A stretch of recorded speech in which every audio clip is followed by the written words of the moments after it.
হযরত দাহিয়াতুল কালবি রাদিয়াল্লাহু তাআলা আনহুর ব্যাপারে আয়াতটা নাজিল হয়েছিল। হযরত দাহিয়াতুল কালবি রাদিয়াল্লাহু তাআলা আনহু এমন একজন সাহাবী যার দিলের ভিতরে ইসলাম ধর্ম গ্রহণ করার পূর্বে কোনো মায়া ছিল না, কোনো দয়া ছিল না। নিজের কন্যা সন্তানকে দাহিয়াতুল কালবি রাদিয়াল্লাহু তাআলা আনহু জীবন্ত অবস্থায় কবর দিয়েছেন। এমনকি মক্কার বড় বড় কাফিররা, মক্কার লোকেরা, আরবের লোকেরা দাহিয়াতুল কালবির কাছে নিজের মেয়ে নিয়ে আসতো, কারণ সবার ভিতরে কিছু না কিছু দয়া চলে আসতো। নিজের কন্যা সন্তানটাকে কিভাবে আমি গর্তের ভিতরে ফেলে দেব, কিন্তু দাহিয়াতুল কালবি এত নির্দয় ছিল, যার দিলের ভিতরে বিন্দু পরিমাণ কোনো দয়া ছিল না, মায়া ছিল না। সে ওই আরবের লোকের অন্যান্য মেয়ে, অন্যান্য কন্যা সন্তানগুলাকেও নিজের হাতে কবরস্থ করত। এই দাহিয়াতুল কালবি রাদিয়াল্লাহু তাআলা আনহুর ঘটনা সংক্ষেপে বলে ফেলি। হযরত দাহিয়াতুল কালবি রাদিয়াল্লাহু তাআলা আনহু ইসলাম ধর্ম গ্রহণ করার আগে আল্লাহর হাবিব সাল্লাল্লাহু আলাইহি সাল্লামকে আল্লাহ তাআলা জানায় দিলেন, বন্ধু হে, আগামীকাল আপনার দরবারে দাহিয়াতুল কালবি আসবে, আপনি তাকে সম্মান জানাবেন। সাহাবায়ে কেরাম বসা, আল্লাহর নবী সাহাবায়ে কেরামের মাঝে বসা।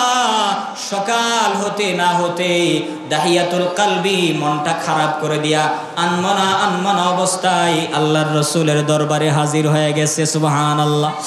আল্লাহর রাসূল সাল্লাল্লাহু আলাইহি ওয়াসাল্লাম দাহিয়াতুল কালবিকে দেখা মাত্রই নিজের শরীরের পবিত্র চাদর মুবারক খুলে দাহিয়াতুল কালবির নিচে বিছায়া দিয়েছেন। দাহিয়াতুল কালবি চোখের পানি ছেড়ে দিয়া কান্না শুরু করছে। ইয়া রাসূলুল্লাহ, ওগো নবীজি, এই চাদর তো আমার পায়ের নিচে থাকার কথা নয়, এই চাদর তো আমার মাথার উপরে থাকার যোগ্য চাদর। আল্লাহু আকবার। দাহিয়াতুল কালবি ওই চাদরটা নিচ থেকে নিয়া নিজের চোখে লাগায়, চুমু খায়, বুকে লাগায়, আর বলে এটা সাধারণ কোনো চাদর নয়, যেই নবীর শরীরে মশা মাছি পর্যন্ত বসা হারাম, ওই নবীর পবিত্র দেহ মুবারকের চাদর, ওই চাদরে দাহিয়াতুল কালবির মতো গুনাহগার বসতে পারে না। দাহিয়াতুল কালবি ওই চাদরটা চুমা খায়, বুকে লাগায়, মুখে লাগায়, আর বলে ওই চাদর সাধারণ মানুষের কোনো চাদর নয়। এবার দাহিয়াতুল কালবি রাদিয়াল্লাহু তাআলা আনহু আল্লাহর হাবিব সাল্লাল্লাহু আলাইহি সাল্লামকে বললেন, ইয়া রাসূলুল্লাহ, ওগো নবীজি, আমি যদি এখন কালমা পড়ি আমার পিছনের গুনাহগুলোকে আল্লাহ ক্ষমা করে দিবেননি? আল্লাহর হাবিব বললেন, তোমার পিছনের সব গুনাহ আল্লাহ ক্ষমা করে দিবেন। দাহিয়াতুল কালবি শোনা মাত্রই বললেন, তাহলে পড়ায়া দেন, লা ইলাহা ইল্লাল্লাহু মুহাম্মাদুর রাসূলুল্লাহ সাল্লাল্লাহু আলাইহি ওয়াসাল্লাম মুসলমান হয়ে গেছেন। মুসলমান হওয়ার পর এবার দাহিয়াতুল কালবি গড়াগড়ি করে কান্না শুরু করছেন, হাউমাউ করে চিৎকার করে কান্না শুরু করছেন, আর কান্নার কারণে কথা বলতে পারছেন না। দাহিয়াতুল কালবি বলেন, ইয়া রাসূলুল্লাহ, আমার মতো গুনাহগারকে কি আল্লাহ ক্ষমা করবেন, মাফ করবেন নি আমি জানি না। বলে, দাহিয়াতুল কালবি, তুই কে গুনাহ করলি রে, কেমন গুনাহ করলি? দাহিয়াতুল কালবি বলেন, ইয়া রাসূলুল্লাহ, তাহলে শুনেন আমার একটা ঘটনা শুনেন। দাহিয়াতুল কালবি বলেন, আমি কয়েক বছর আগে সিরিয়ায় গিয়েছিলাম ব্যবসার উদ্দেশ্যে। আমার ঘরের স্ত্রীটাকে প্রেগনেন্ট অবস্থায় রেখে গিয়েছিলাম, গর্ভবতী অবস্থায় রেখে গিয়েছিলাম। আমি ব্যবসার উদ্দেশ্যে চলে যাওয়ার আগ মুহূর্তে আমার স্ত্রীর কাছে কিছু দিনার দিরহাম দিয়া টাকা পয়সা দিয়ে গেলাম, আর আমার স্ত্রীকে বললাম, এই আমার প্রাণীর স্ত্রী, গর্ভের সন্তান যদি ছেলে সন্তান জন্ম নেয় তাহলে টাকাগুলা দিয়া তাকে মানুষ করবি, খরচ করবি, আর যদি মেয়ে সন্তান জন্ম নেয় তাহলে বুঝতেই তো পারিস কি করা লাগবে, আমি আসার আগেই যেন তাকে জিন্দা কবর দিয়া দিস। দাহিয়াতুল কালবি বলেন, ইয়া রাসূলুল্লাহ, এই কথা বলিয়া আমি চলে গেলাম ব্যবসার উদ্দেশ্যে। বছর খানিক পর, কয়েক বছর পর আমি যখন আসলাম, আয়েশা দেখি আমার স্ত্রী আমার ছোট্ট কন্যা সন্তানটার সাথে আমি দরজায় নক করার আগে আমি দরজার ফাঁক দিয়ে দেখতেছিলাম আমার স্ত্রী একটা ছোট্ট কন্যা সন্তানের সাথে আলাপ করতেছে, কথাবার্তা বলতেছিল। ওই কন্যা সন্তানটা বলতেছিল, মাগো ওই আরবের ছোট্ট ছোট্ট মেয়েরা, ছোট্ট ছোট্ট ছেলেরা বিকাল বেলায় খেলায় যায়, তাদের বাবার হাত ধরে আবার বিকাল বেলায় ঘরে ফিরে যায়। মাগো বলো না আমার বাবা কবে আসবে, আমার বাবার হাত ধরে আমি কবে খেলার মাঠে যাব, আবার ফিরে আসব। মা ওই মেয়েটাকে সান্ত্বনা দেয়, বাবা ও আমার মাগো কয়েকদিন পরেই তোমার বাবা চলে আসবে, মনে হয় আসার টাইম হয়ে গিয়েছে, কয়েকদিন পরেই হয়তো বা চলে আসবে। এই কথাগুলো যখন বলতেছিল অমনি মুহূর্তে আমি আমার ঘরের দরওয়াজার মধ্যে নক করলাম। নক করার সাথে সাথে ছোট্ট মেয়েটা দৌড়ায়া আয়সা দরজার গেটটা খুলে দিল। দরজাটা খুলে দেওয়ার সাথে সাথেই আমার মাথার রক্ত, আমার শরীরের রক্ত মাথায় উঠে গেল। মেয়েটাকে দেখার সাথে সাথে আমার রক্ত মাথায় উঠে গেল। আমি আমার স্ত্রীকে ডাক দিয়ে বললাম, তো চক্ষু নিয়ে আমি আমার স্ত্রীকে বললাম, হে আমার প্রাণীর স্ত্রী, আমার কথার অবাধ্যতা করেছিস, আমার কথা মান্য করিস নাই, বল এই কন্যা সন্তান কার? আমার স্ত্রী ডাক দিয়ে বলে, এই কন্যা সন্তান আর কারোর নয়, আপনার রক্তের কন্যা সন্তান। এবার আমি আমার স্ত্রীকে বললাম, আমার কথা মানিস না, আমি ঘরে প্রবেশ করব না, আমাকে একটা কুদাল দে, আমি আমার কার্য সম্পাদন করে কাজ শেষ করে এরপরে ঘরে ফিরব। এবার আমার স্ত্রীটা কান্না, চোখে কান্না, চোখের পানি নিয়ে আমার হাতে একটা কোদাল দেয়। ছোট্ট মেয়েটা তখনও কোনো কিছু বোঝে না। আমি আমার কন্যা সন্তানটাকে বললাম, মাগো চলো আজকে আমরা ঘুরতে যাই, অনেক দিন পর বাবা আসছে, বাবার সাথে ঘুরতে যাবা না? বলে, বাবা চলো ঘুরতে যাব। মেয়ে সন্তানটা আবার আমার সাথে, অবুঝ শিশুটা আমার সাথে চলতে শুরু করলো। আমি মরু প্রান্তরের দিকে চলতে শুরু করলাম। এক হাতে আমার মেয়েকে ধরলাম, আর এক হাতে আমি কোদালটা নিলাম, মরু প্রান্তরে গেলাম। গিয়া এবার আমি ওই মরু প্রান্তরের বালিগুলা খনন করতে শুরু করলাম, গর্ত করতে শুরু করলাম। গর্ত করতে করতে আমার শরীরের মধ্যে ঘাম বইতেছিল, কপাল থেকে ঘাম পড়তেছিল। ছোট্ট মেয়েটা দৌড়ায় যায় না তার নিজের শরীরের কাপড় দিয়ে আমার কপালের ঘাম গোলা মুছে দেয়, আর বলে, বাবা তুমি এত কষ্ট কেন করতেছো? বাবা বাবা এত কষ্ট তুমি কেন করতেছো বাবা? মেয়েটা তখনও বোঝে না যে এই গর্তের ভিতরে কিছুক্ষণ পর তার বাবা তাকে কবরস্থ করবে, তখনও বোঝে না। অবুঝ মনে বাবাকে প্রশ্ন করে, বাবা কেন এত কষ্ট করতেছো? তোমার শরীরে তো ঘাম বইতেছে, তোমার কপালের মধ্যে তো ঘাম চড়তেছে, বাবা তোমার কপালের ঘামগুলো আমি মুছে দেয়। ইয়া রাসূলুল্লাহ, আমার মেয়েটা ছোট্ট ছোট্ট নিষ্পাপ হাত দিয়ে আমার কপালের ঘামগুলো মুছে দেয়, আমার চেহারার ঘাম মুছে দেয়, আমার চেহারার ঘাম মুছে দেয়। করতে করতে করতে তখনও পর্যন্ত আমার দিলের ভিতরে এতটুকু মায়া মেয়েটার প্রতি জন্মায় নাই, এতটুকু মহাব্বত জন্মায় নাই। ইয়া রাসূলুল্লাহ, গর্ত শেষ করার পর মেয়েটাকে যখন হাত দিয়া ধইরা ওই গর্তের মাধ্যমে ফেলে দেই, ওই গর্তের মধ্যে ফেলে দেই, গর্তের ভিতরে ফেলে দেওয়ার পর মেয়েটা খুশিতে নাচতেছিল, মনে করছিল বাবা মনে হয় আমাকে নিয়ে খেলাধুলা করতেছে। মেয়েটা তখনও পর্যন্ত বোঝে না। আমি চতুর্দিক থেকে মাটি বালু ফেলতেছিলাম গর্তের ভিতরে, মেয়েটার হাঁটু পর্যন্ত বালু দিয়া ডেবে যায়, বালুর ভিতরে ঢুকে যায়। তখনও পর্যন্ত মেয়েটা বসে নাই, কিন্তু যখন মেয়েটার বুক পর্যন্ত, সিনা পর্যন্ত বালু দিয়ে আমি ঢেকে ফেলি, গলা পর্যন্ত ঢেকে ফেলি, তখন ওই অবুঝ মেয়েটাও বুঝতে আর বাকি নাই যে বাবা আমাকে মনে হয় জীবনের মতো শেষ করে দিবে, বাবা মনে হয় আমাকে আর রাখবে না। ওই অবুঝ মেয়েটা আমাকে ডেকে ডেকে বলছিল, বাবা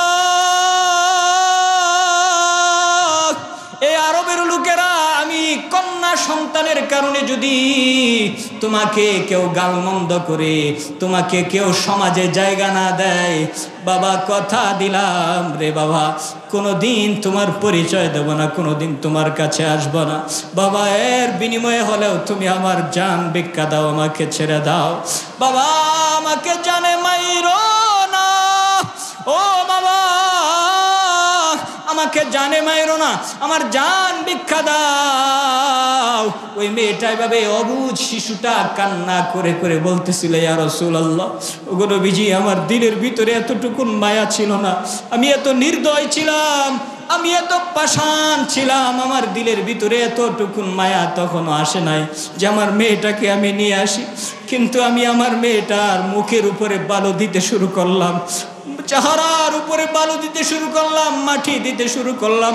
এক পর্যায়ে আমার মেয়েটার চেহারা ঢেকে গেল, চেহারা ঢেকে গেল, মাথা পর্যন্ত ঢেকে গেল। ভিতর থেকে কে যেন আওয়াজ করতেছে, বাবা, ও বাবা, কোনোদিন তোমার পরিচয় দেব না, কোনোদিন তোমার কাছে আসবো না, বাবা, আমাকে মাইরো না, আমাকে ছেড়ে দাও, বাবা, কোনোদিন তোমার কাছে আসবো না। কিন্তু ইয়া রাসূলুল্লাহ, আমি তখনও মেয়েটাকে আমি ছাড়ি নাই।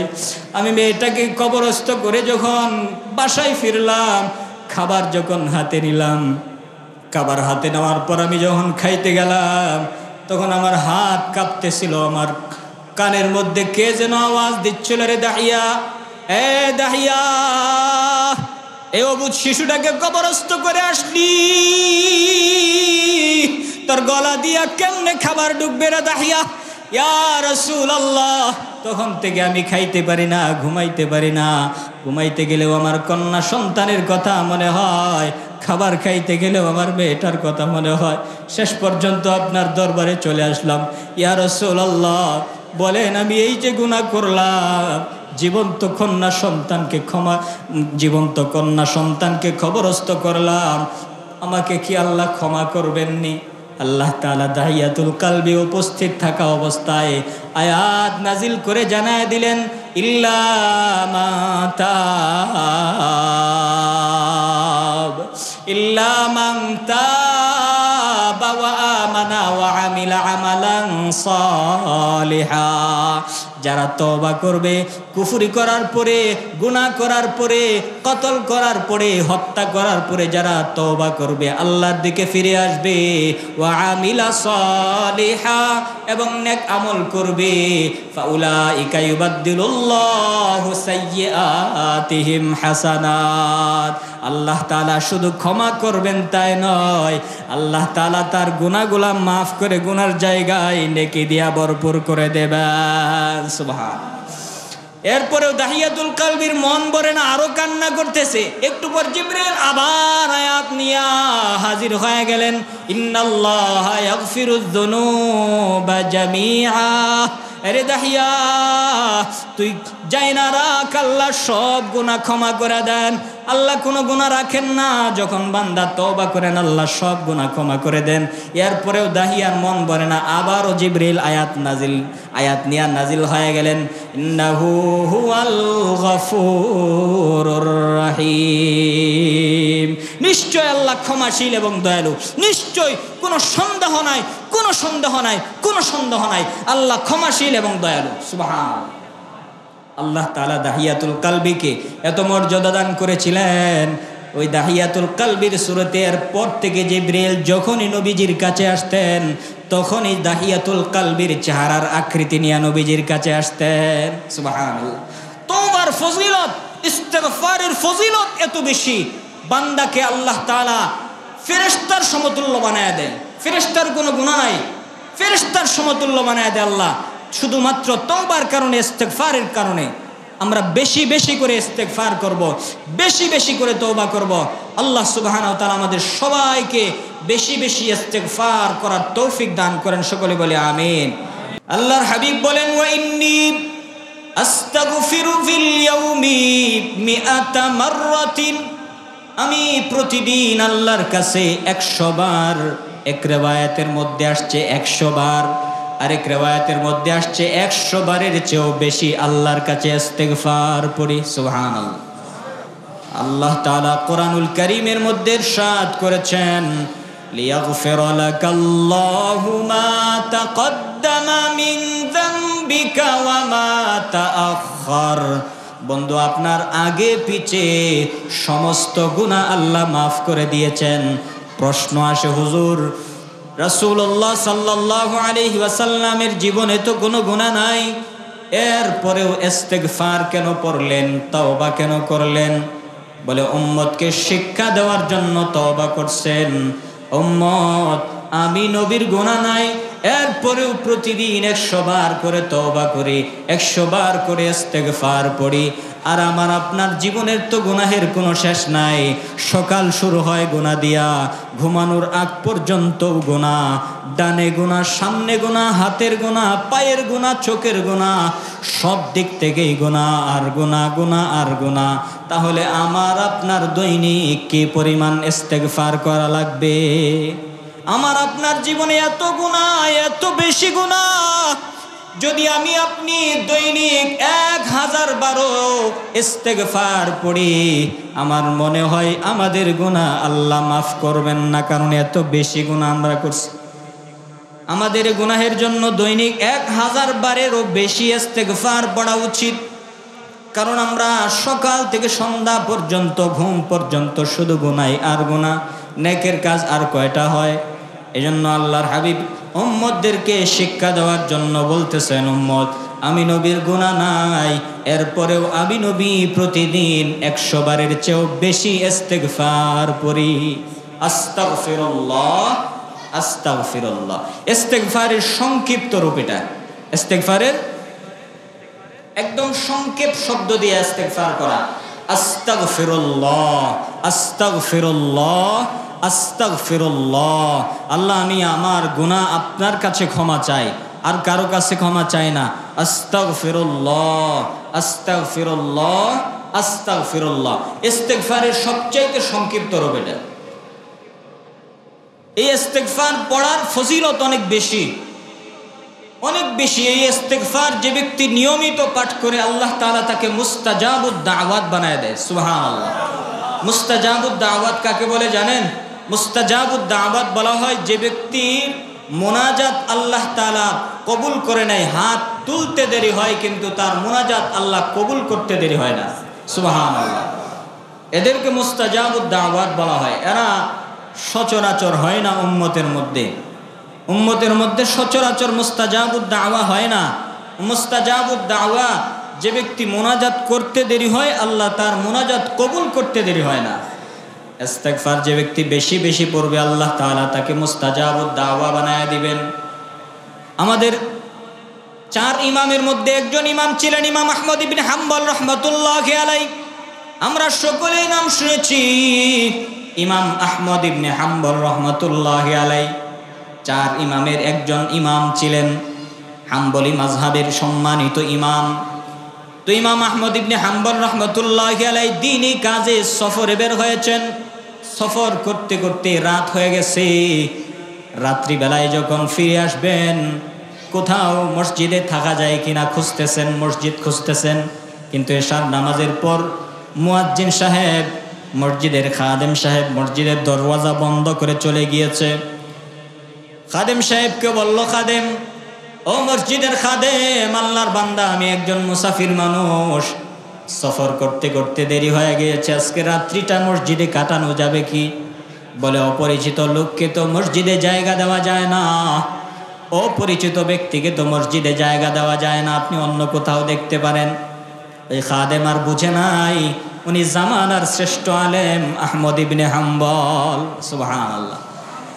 ইমাম আহমদ ইবনে হাম্বল রাহমাতুল্লাহি আলাইহি এবার মসজিদ থেকে চলে গেলেন। সামনে দেখলেন কয়েকটা দোকান দেখা যায়। দোকানের মধ্যে রাত্রিবেলায় 9টা 10টা বাজলেও দোকানগুলা খোলা থাকে। ইমাম আহমদ ইবনে হাম্বল রাহমাতুল্লাহি আলাইহি গেলেন, গিয়া দেখলেন ওই দোকানগুলোর মধ্যে একটা দোকান ছিল রুটির দোকান, রুটি বানায়। ওই রুটির দোকানওয়ালার মুখে দাড়ি দেখা যায়, নবীর সুন্নত দেখা যায়, লেবাসে মনে হয় খুব আল্লাহওয়ালা মানুষ। আশ্চর্য ঘটনা, ইমাম আহমদ ইবনে হাম্বল রাহমাতুল্লাহি আলাইহি রুটিওয়ালার কাছে গিয়া দেখেন, রুটিওয়ালা যখন রুটির খামিরা বানায় তখনও পড়ে আস্তাগফিরুল্লাহ। রুটির খামিরা বানানোর পর ওই রুটি যখন বেলান দিয়া বেলতে থাকে তখনও পড়ে আস্তাগফিরুল্লাহ। আবার ওই রুটি যখন তাওয়ার মধ্যে দেয় তখনও পড়ে আস্তাগফিরুল্লাহ। তাওয়া থেকে উল্টায় তখনও পড়ে আস্তাগফিরুল্লাহ। ওই রুটি লোকজনের সামনে পেশ করে তখনও পরে আস্তাগফিরুল্লাহ। সর্বদাই তার মুখের মধ্যে এই জিকির, আস্তাগফিরুল্লাহ আস্তাগফিরুল্লাহ। সকলে পড়েন না, আস্তাগফিরুল্লাহ আস্তাগফিরুল্লাহ আস্তাগফিরুল্লাহ। আমার আপনার জীবনে গুনাহের অভাব নাই, জীবনে এত গুনাহ হয়েছে, ওই গুনাহ মাফির জন্য আমরা সকলে পড়ি আস্তাগফিরুল্লাহ আস্তাগফিরুল্লাহ আস্তাগফিরুল্লাহ আস্তাগফিরুল্লাহ। ওই রুটির দোকানদার সব সময় শুধু পড়ে আস্তাগফিরুল্লাহ। ইমাম আহমদ ইবনে হাম্বল রাহমাতুল্লাহি আলাইহির কৌতূহল জেগে উঠল, আরে ওই লোকটা শুধু সব সময় পড়ে আস্তাগফিরুল্লাহ, আমি জিজ্ঞাসা করে দেখি সে ওই আস্তাগফিরুল্লাহর ভিতরে কি পাইল, কি ফজিলত পাইল। ইমাম আহমদ ইবনে হাম্বল রাহমাতুল্লাহি আলাইহি ওই রুটির দোকানদারকে জিজ্ঞাসা করেন, ও ভাই তুমি বলো আস্তাগফিরুল্লাহর দ্বারা তুমি কি ফজিলত পাইলা, এমন কি ফজিলত পাইলা, তোমার সব কাজেই দেখি তুমি পড়তেছো আস্তাগফিরুল্লাহ আস্তাগফিরুল্লাহ পড়তেছো, তুমি এমন কি উপকার পাইলা আমাকে বলো। এবার ওই রুটির দোকানওয়ালা ডেকে বলে, ও মুসাফির ভাই আপনি কে আমি জানি না, কিন্তু আমি ওই আস্তাগফিরুল্লাহর ভিতরে এত ফজিলত পাইলাম, এত ফজিলত পাইলাম, এই আস্তাগফিরুল্লাহ বেশি বেশি পড়ার কারণে আল্লাহ তাআলা আমাকে মুস্তাজাবুদ দাওয়া বানায় দিয়েছেন। সুবহানাল্লাহ। মুস্তাজাবুদ দাওয়া বানায় দিয়েছেন মানে এমন ব্যক্তি বানায় দিয়েছেন আল্লাহ তাআলা, আমি মুনাজাত করতে দেরি হয়, আল্লাহ তাআলা আমার দোয়া করতে দেরি, দোয়া মঞ্জুর করতে দেরি করেন না। সুবহানাল্লাহ। মুস্তাজাবুদ দাওয়া বানায় দিয়েছেন। এবার ইমাম আহমদ ইবনে হাম্বল রাহমাতুল্লাহি আলাইহি তাকে বলেন, ও ভাই তাহলে এই পর্যন্ত তুমি যত দোয়া করছো সব দোয়াই কি আল্লাহ কবুল করে নিয়েছেন? বলে হ্যাঁ, আমার সব দোয়া আল্লাহ কবুল করেছেন, সব মুনাজাত আল্লাহ কবুল করেছেন, কিন্তু একটা দোয়া এখনো পর্যন্ত আল্লাহ কবুল করে নাই। বলে কি দোয়াটা আল্লাহ কবুল করে নাই? ওই রুটিওয়ালা বলে, ভাই আমার দিলের মধ্যে বড় আশা, বড় তামান্না, আমার দিলের ভিতরে বড় আশা, আমার সব দোয়া আল্লাহ কবুল করছে, কিন্তু একটা দোয়া আমি করেছিলাম, ওই দোয়াটা আল্লাহ কবুল করেন নাই। ওই দোয়াটা হচ্ছে আমি একদিন মোনাজাতের মধ্যে বলেছিলাম, আল্লাহ এই জামানার শ্রেষ্ঠ বুজুর্গ, এই জামানার শ্রেষ্ঠ আলেম, ওই জামানার শ্রেষ্ঠ আল্লাহর ওলি ইমাম আহমদ ইবনে হাম্বলকে আমি একটা নজর দেখতে চাই, ওই মোনাজাতটা আমার এখনো পর্যন্ত কবুল হয় নাই। সুবহানাল্লাহ। ইমাম আহমদ ইবনে হাম্বল রাহমাতুল্লাহি আলাইহি চোখের পানি ছেড়ে দিলেন, চোখের পানি ছেড়ে দিয়া ডাক দিয়া বলে, ও ভাই রুটিওয়ালা ভাই, আল্লাহ তাআলা তোমার ওই মুনাজাতটা এমন ভাবে কবুল করছেন, এমন ভাবে ওই মুনাজাত কবুল করছেন, ইমাম আহমদ ইবনে হাম্বলের দরওয়াজায় তোমার যাইতে হয় নাই, ইমাম আহমদ ইবনে হাম্বলকে আল্লাহ তাআলা তোমার দরওয়াজায় পাঠায় দিয়েছেন। সুবহানাল্লাহ। আমি আর কেউ না, আমি আর কোন মুসাফির নই, দিনের দাওয়াত দিতে দিতে, দিনের কাজ করতে করতে সন্ধ্যা হয়ে গিয়েছে, রাত্র হয়ে গিয়েছে, আমি এই জামানার আহমদ ইবনে হাম্বল। সুবহানাল্লাহ। আমাকে এই লোকের আহমদ ইবনে হাম্বল বলে। আল্লাহু আকবার। ইস্তেগফারের কত আশ্চর্য ফজিলত, ইস্তেগফারের কত আশ্চর্য ফজিলত। মানুষ যখন বেশি বেশি করে ইস্তেগফার পড়ে আল্লাহ তাআলা তাকে মুস্তাজাবুদ দাওয়া বানায় দেন। কারণ কি জানেন? যে ব্যক্তি প্রতিনিয়ত 100 বার করে ইস্তেগফার পড়বে, প্রতিদিন নিয়মিত ইস্তেগফার পড়বে, তার কোনো গুনাহ থাকতে পারে না, তার কোনো গুনাহ থাকতে পারে না। আল্লাহর হাবিব সাল্লাল্লাহু আলাইহি ওয়াসাল্লাম ইরশাদ করেছেন, আত-তাইবু মিনাজ যামবি কামাল্লা যামবালা। এই গুনাহ থেকে তওবাকারী ব্যক্তি এমন হয়ে যায়, গুনাহ থেকে তওবাকারী ব্যক্তি এমন হয়ে যায়, কামান লা যামবালা, যেন তার কোনো গুনাহই নাই। সুবহানাল্লাহ। যেই ব্যক্তির গুনাহ নাই সেই ব্যক্তি যদি মুনাজাত করে আল্লাহ তো কবুল করবেনই, করবেন না?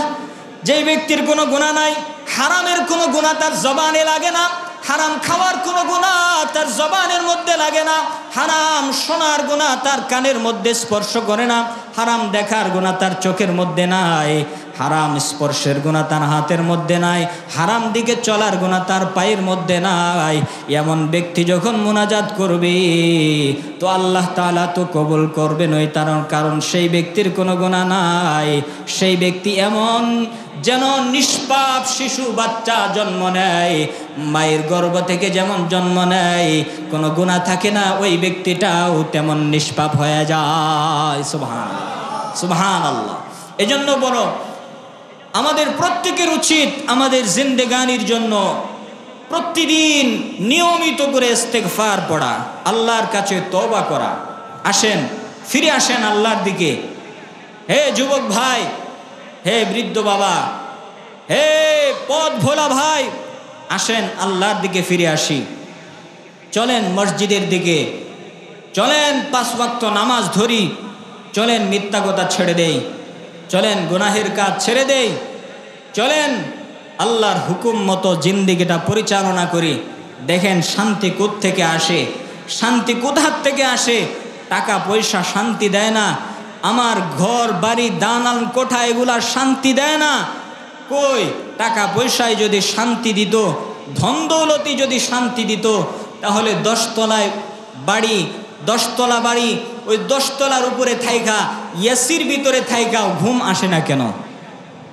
টাকা পয়সায় যদি শান্তি দিত, ওই এসিওয়ালা গাড়ির ভিতরে থাইকা তার পেরেশানি কেন দূর হয় না? এসিওয়ালা ঘরের ভিতরে থাইকা পেরেশান কেন দূর হয় না? ঘুমের বড়ি কেন খাওয়া লাগে? আর ওই ফুটপাতের ব্যক্তিটার দিকে তাকান, সারাদিন এদিক সেদিক ঘুরে ভিক্ষা করে টাকা রোজগার করে। রিক্সাওয়ালার দিকে তাকান, হালালভাবে টাকা ইনকাম করে রোজগার করে সন্ধ্যাবেলায় বাড়ি ফিরে এশার নামাজ পড়ে ঘুমায়া যায়, ঘুমের বড়ি খাওয়া লাগে না।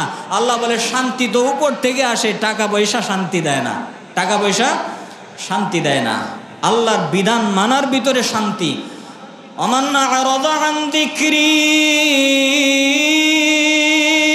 فإن له معيشة ضنكا ونحشره يوم القيامة أعمى।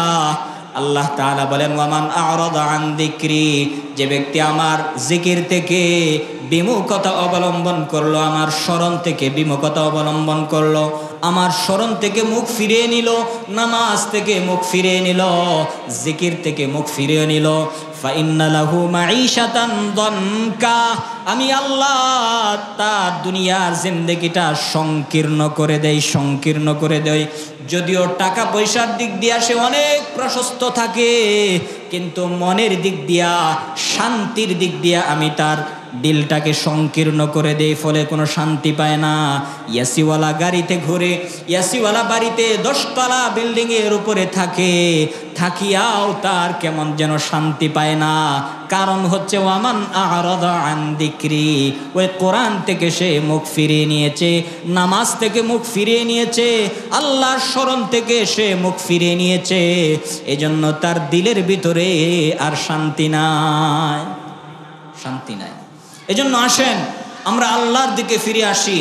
আল্লাহ তাআলা, আমি আপনি যে গুনাহ করছি, আদম সন্তান হিসাবে আমাদের প্রত্যেকের জিন্দেগিতে গুনাহ আছে। আমাদের সবার গুনাহের হিস্ট্রি আমরা জানি, আমাদের প্রত্যেকের জীবনে গুনাহ আছে, কিন্তু ওই গুনাহ আল্লাহ ক্ষমা করে দিবেন। আল্লাহ ওয়াদা করছেন, বান্দা আয় আমার দিকে ফিরে আয়। আল্লাহ ওয়াদা করছেন, আমার দিকে ফিরে আয়, আমার দিকে ফিরে আয়। আল্লাহর কাছে আসলে আল্লাহ গুনাহ ক্ষমা করে দিবেন। ক্ষমা চাও, তওবা করো, প্রতিদিন তওবা করো, আল্লাহ ক্ষমা করে দিবেন। আমি আপনি তো এত বেশি গুনাহ করি নাই, এত মারাত্মক গুনাহ করি নাই যে জীবন্ত নিজের মেয়ে সন্তানকে কবরস্থ করেছি। এরকম কেউ আছে এখানে? না না না, আমি আপনি এত বেশি গুনাহ করি নাই। জীবন্ত নিজের মেয়ে সন্তানটাকে, কন্যা সন্তানটাকে জীবন্ত কবর দিয়েছি, এমন গুনাহ আমরা করি নাই। তাহলে আল্লাহ কেন ক্ষমা করবেন না? মূর্তির পায়ে তো কেউ সেজদা করি নাই, করছি? মূর্তির পায়ে সেজদা করি নাই, দিন শেষ হয়ে রব্বুল আলামিনের কুদরতি পায়ে সেজদা করি, তাহলে আল্লাহর কাছে যদি আসি, আল্লাহ কেন আমাদেরকে দূরে ঠেলে দিবেন? কেন আমাদেরকে ফেলে দিবেন? আল্লাহ তো ওয়াদা করছেন, আল্লাহ তাআলা ওয়াদা করেছেন, ইল্লা মান তাব, ইল্লা মান তাবা ওয়া আমানা ওয়া আমিলা আমালান সালিহা ফাউলাইকা ইউবাদদিলুল্লাহু সাইয়্যাতিহিম হাসানাত।